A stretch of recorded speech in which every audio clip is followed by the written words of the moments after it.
大家好，我係卜卜，歡迎大家又返嚟我哋呢個 AI 量化牛熊分析嘅 YouTube 頻道。如果你係講時間嘅，我會先講咗 AI 嘅預測結果先，咁之後嗰啲你就唔使睇噶啦。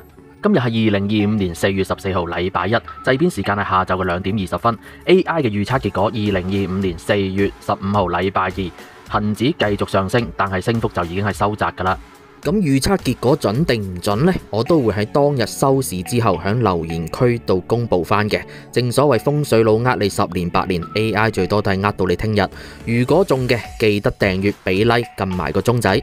好，最後都要講翻量化牛熊分析，就係 AI 用數據同數學模型嚟判斷股市係牛市定係熊市，而唔係單靠個人感覺或者新聞解讀。OK， 咁我哋再次期待 AI 嘅下一次運算。如果運算結果機會率係大嘅時候，就會再同大家見面。